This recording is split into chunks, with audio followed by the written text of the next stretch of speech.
We move on to this, folks. We know a lot has been going on across the world, if you will.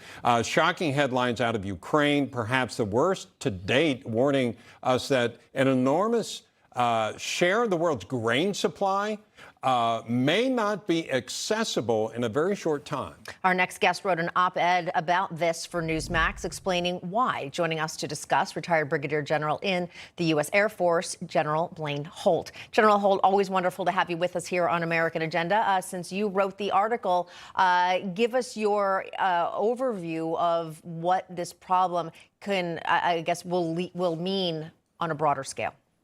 Great to be with you both. So very short, the Russians now have escalated in a very profound and meaningful way by hitting the world food supply with pulling out of this grain deal. But it's not just pulling out of the grain deal. So they're upset that their grains weren't getting fair share in the market. And I don't believe that's the reason at all. They are pulling this out. They're going to blow up ships if they see them, and they're currently hitting food stocks that are available for people to eat, stored in Kyiv.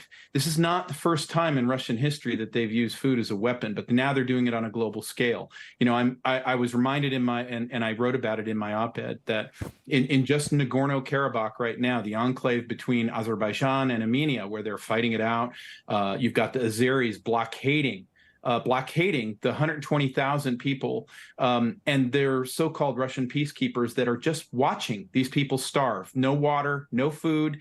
They've been at this for a while. So the Russians don't care about using food as a weapon. It's not a precision weapon. It's going to affect all of us. Yeah, let's talk about using food as a weapon, since their weaponry is not taking Ukraine the way they thought it would.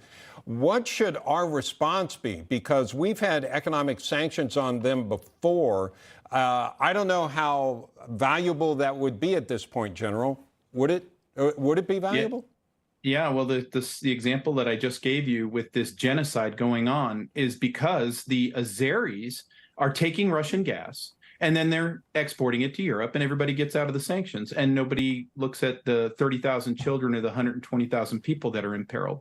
So now what we have to do is we have to make the food the top shelf priority. We already know that our own harvests here in the United States, in Kansas and Oklahoma, did not go well at all. So general supply is coming down. For industrialized countries like ours, what does that mean? Higher prices. But what does it mean in Africa and the Middle East? It means you don't eat and possibly you die. And so now this is going to change the whole geostrategic board. Even Putin has now said he's not going to the BRICS conference in South Africa. He's probably not going to have too many African continent fans at the moment because of this. General Holt, tensions seem to be increasing rather than waning between Russia and the Ukraine. What possible off-ramp or exit strategy can you perhaps foresee?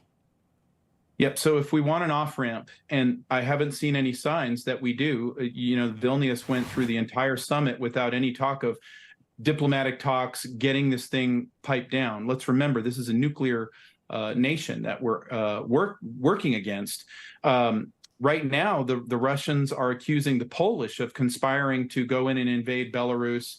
And whether or not that's true is not the important thing. The important thing is the Russians are now starting to manufacture a narrative again about perceived threats. This is what happened in the run-up to the Ukraine war. Yep. And what I see is silence from the State Department, silence out of the EU in terms of, hey, we're in a dangerous place. We got to back away from this. Can I ask you before we go, there's some talk on the left, I don't know if it's true or not, that what Putin is trying to do is outlast Biden, hope that Trump gets elected, with the feeling that Trump would be more pro-Putin.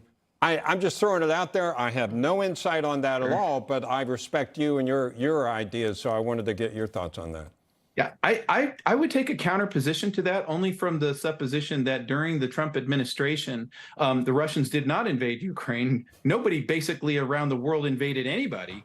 And the United States had a military that was strong, a great deterrent. Our strength projects and commands respect. And that's the opposite of what we're seeing in the world today. All right. General Blaine Holt, always a pleasure. Thank you, sir. Great to be with you both.